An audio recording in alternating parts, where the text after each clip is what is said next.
Hi, it's Craig Metrowich for VideoCelebrityNews.com, and I am delighted to be in company that I know is talented, a musician, has faith, a pastor, and this is the first for me. So Sean Curry, welcome. Thanks Thanks for having the courage and the conviction to lift your game and come and do a live interview on Facebook Live with us. We're also going to do an uncut interview after this, an extended interview, because I've always worried about signal. So let's get right into what the theme is. First of all, this is not a religious debate. Sean knows I love everybody. That's just who I am. I don't have indifferences with people. I don't care what color you are. I don't care what religious background you are, because I happen to have parents that brought me up in a home understanding faith, right?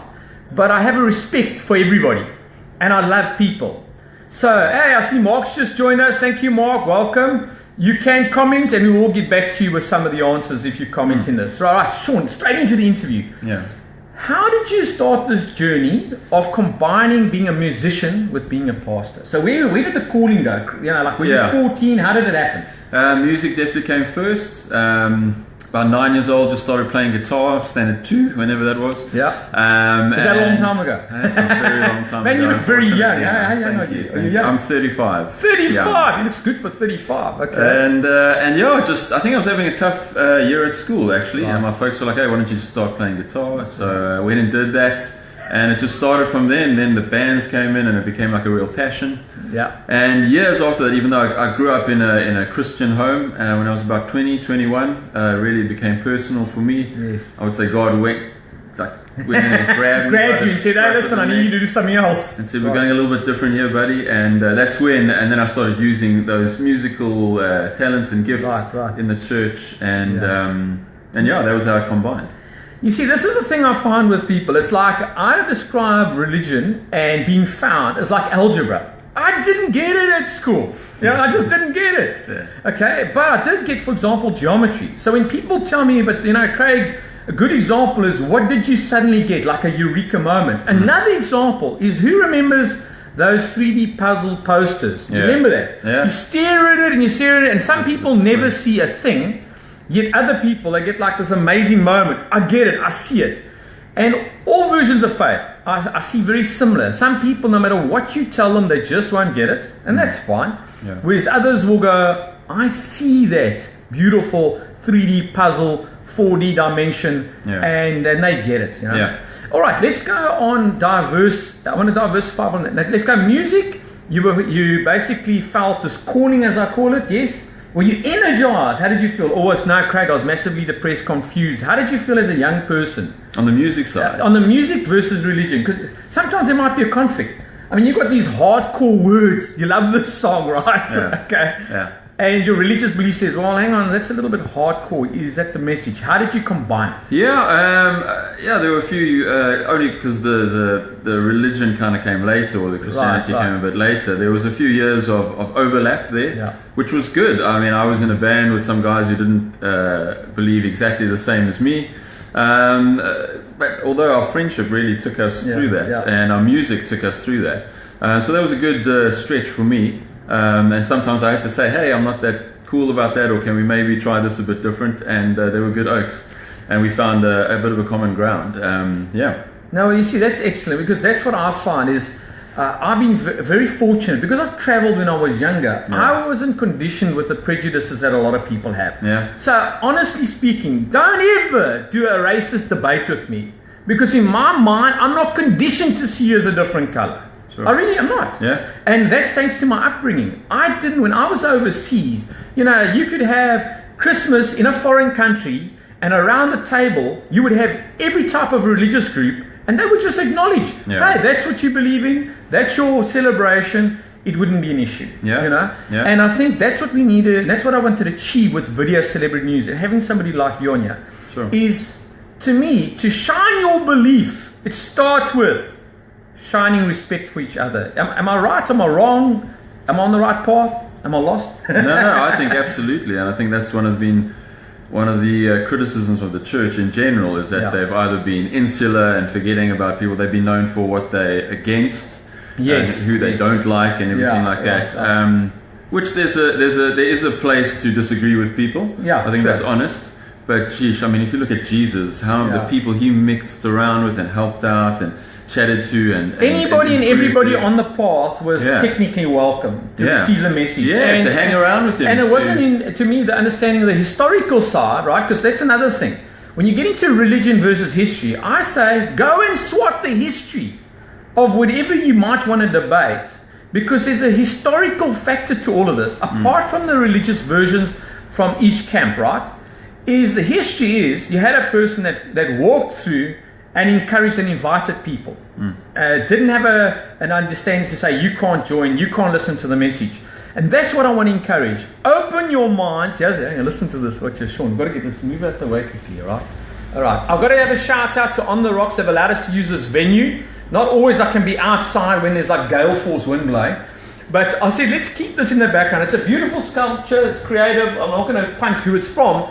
But I said, I want to keep it in because most people, honestly, have got a hole in their head. Literally. Sean, I mean it. Yeah. And not only that, is they're so like, they've got such a big void within their hearts, never mind their mind, that they're not prepared to entertain, sharing, caring, loving. What they're only prepared to entertain is hate, despise, prejudice. Right. Now, to all our politicians watching this, I have done a political interview, by the way. It went pretty okay. Yeah. To all the politicians, your job is to bring us all together. To the politicians, your job is to create jobs for all of us. Your job is you should be sponsoring completely something like Video Celebrity News, because it's the good news, by the way. And your job is to remove prejudice, remove hatred, remove conflict. That's your job as a politician. And by the way, I don't want your job. So I'm not actually pitching now. No. I'm not going to run for elections because they go, hey, he's electioneering. Right. So all the politicians, if you go to church on Sunday, or you go to any group as your religious belief, mosque, okay, as an example, then where are you practicing it the rest of the week? Okay, you can get back to me on that one. Right, let's get back to our interview. Okay, Sean, I want to go music, right? I love music. My daughter, she loves music. Yeah. She's got vibe. She's got that natural vibe. Yeah. The whole of Africa generally loves music. Yeah. So how have you managed to use music in a practical way just to bring people together? Have you got a band, Craig? I mean, give me the answer. Because by the way, we haven't scripted this, eh? I've never been to his church. I'm not a part of his congregation. We need to change that. Yeah. Oh, no. Is that why you met with me? There's always ulterior motives. I like it. At least you direct with it. Okay. Yeah, but so getting back to the question. Yeah. How have you managed in your way just to bring people closer together? That's what I want to hear. Yeah, so I mean, like I mentioned, even just being in a band with people of different approaches, different views, different worldviews, that was a great way of doing it. And we connected on the music side. Yes. And then going out there and I suppose drawing your friends in, they would come watch you. There was a little culture around it. And then ultimately for me, it's ended up in church. Yeah. And music moves people. Yes. Bass moves and people. And it's an amazing, it is a language that we all understand. Eh? Absolutely. I mean, absolutely. You can see any age category, any physical, I mean, you could be small, you could be a wrestler, you will still feel the beat if the music's great. Yeah, the stuff that music does to you, it could be an aggression, it could be a calmness, it could be peace. Correct. And so how I've ended up in the church, we just use music to speak about God, speak about Jesus or whatever, so bring those emotions. Because you look, there's an intellectual side, you're hearing good truths and stuff like that, but you're also being moved. Like you said, you're very core. So let's go a little bit further ahead. What would you ideally like to achieve? You know, we've all got goals. I'm a business coach and an inspirational speaker. So for my clients, I want to motivate, inspire, excite, and energize the staff to perform results at a high level. It's very tangible. So they would want to, for example, retain their staff. Yeah. Improve their customer delight. Yeah. Improve their sales. Improve their profitability. And I love it. It's actually very pure. Yeah. People think there's no rah-rah involved. It's very pure. Yeah. Getting to you. So where do you want to be, Craig? My purpose is 5 years time. Where do you think this is going to take you? Yeah. So I've got a local, I work for an actual church, and I love that idea of getting the musicians to play better and getting the speakers to speak better and getting that whole experience even on a Sunday just to be even better, constant improvement. And put that aside. Right. Is it, in other words, you want to, apart from your own talents, you get a thrill from seeing them shine their abilities. Yeah, absolutely. That aside, though, and that's huge. What I've seen, I'm out in Durbanville. There's a whole bunch of, in this context, church leaders that get together. They put their differences aside from different denominations, different whatever. They get together, they hang out, and every now and again we do something, like put on an event or something like that.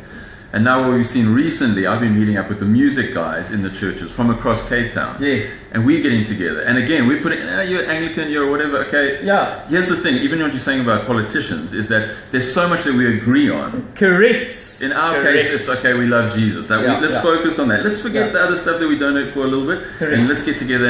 And now we're getting together from across Cape Town, northern suburbs, southern suburbs. And we're getting together and we're praying for each other and we're encouraging each other and we're worshiping together. And eventually out of that, we'll do like maybe an event. Like our ultimate goal really for the next year, we want to fill Cape Town Stadium. I love that. A bunch of people coming. Well, I'll tell you what, if you fill Cape Town Stadium, I will volunteer my time and effort to do like an intro. Okay? How's that? All right, we're shaking on it. Hey, what should we shaking on it? If you fill the stadium, I'll volunteer my time. Well, that's a trustworthy one. Okay, other questions? So that's awesome, that connectivity and people coming together with unity, like I'm saying. And it's doable. That's going against the church infighting and everything like that. When guys get together, it's amazing work. So I want to see our areas and Cape Town change. I love that. Yeah. I mean, and you know something, this is another thing that choice on social media, right? Don't send me any negative messages. Even my closest friends and family, I'm choosing to filter all your negative stuff. I'm a realist. I know there's negativity out there. I see Vilna's also joined us. Vilna, thank you very much for joining us. It is so easy to share negative. In actual fact, it takes no intelligence. It takes no self-discipline. It takes almost zero initiative to just go send the negative. It takes courage, creativity, to see the negative and see what you can bring out of it. Now, I'm not saying that if something tragic happens, we don't disclose it. No. But most people don't even bother to read what it's about. They will send you an article that happened 4 or 5 years ago. Yeah. And I would look at it and I go, but hang on, that's 4 or 5 years old. And not only that, what are we doing about it? Have you got up? Have you got off your you-know-what? Are you going to make an effort? Yeah. You know, so in my little way, video celebrity news with people like yourself, Sean, is we're trying to get people to realize you have to make an effort to fight the 99% tidal wave of negativity. Yeah. And that's why I am all for the church, and that's why I am all for religion. Got somebody just joining us. We're filming live. What's your name? You want the newspapers? Have you got something good to say? Yeah, get up with me. Yeah. How's it? I like you know his face. Craig Metrowich. Say hello for Omo. How's it? Hey, man. And he wasn't meant to be here. Don't worry about that. He wasn't meant to be here. He just walked in. And how do we know each other? Come and join us quickly. Come and join us. This is how live works. Come and join us quickly. Mike's office is right, so. He's with Mike's office. All right. So I'm going to go here. Now let me mention that. That's meant to happen. Can I tell you why? The beauty of live. Let me show the venue here quickly. I want to distract. Okay, we share a mate. There we go. And let's tell you about that. Alright, so this is our paths cross over time. Sit quickly. There we go. Great to see you. Okay, this is our paths cross in life. Is that, let's tell everyone how we met. Can you remember? Yeah, absolutely random. Absolutely random. Sitting having a coffee. Correct. And you sat down and you said something about if you sit for too long, you're gonna live for a lot shorter than you were. Yeah, so I'm hyper. So when I see people sitting and doing not much, and then he basically went into a little chit chat. So who are you? But here's the amazing message I want to share, inspirational message. Okay, and I want to get a bit serious as well. Is the universal energy, call it whatever you want, does bring people back together, because we've kept on bumping into each other time and time again, right? And I feel your sincere, pure energy, and that's what to me appeals to me, human being to human being. Sure. And I think if we paused and literally like said to the other person, who are you? You know, what is your belief? This is what I believe. Are you a good person? When you get to that, because some people aren't. Some people are not good people. Yeah. Okay, and you know, there's a reason behind that as well. You might find that they're battling with conflicts within themselves. Yeah. You know? All right, we're going to do an uncut, unedited after this more in-depth interview. Vivian, thanks for joining us. I see you've also joined us. Is there anything you'd like to add to this? Okay, remember what I said to you. It's a biography. What does your leave behind share? If your kids watch this, if your family watch this, right? Yeah. What do you want to share with all of them? Yeah, I suppose more of the same. I'd love to be a person who brings people together. Right. I think there's what you've mentioned, social media and those kind of things. And I think we're in an unprecedented time where a WhatsApp group or an email thing or a Facebook page can actually bring people together in a way you couldn't do before. Absolutely. And I'd love to be someone who does that and does it in a positive way. And well, I mean, the gent that walked in just now, our connection is we've got a friend called Mike. He happens to be overseas. When I bumped into him the last time, I said, have you seen Mike? And he said, hey, he's on a ship overseas. Immediately we took Facebook, got his details, sent him via Messenger, and we've reconnected after all these years. Yeah. So, I mean, you're all right. We've got a choice, ladies and gentlemen, and everybody watching. We've got a choice. We can share the good news. We can be the light. And we can choose to share the love. My name is Craig Metrowich. Mr. Walker, Ernest Walker's just joined us. I know you share the light. I know you share the love. And I want everybody else to join us in being the good news. Love you all.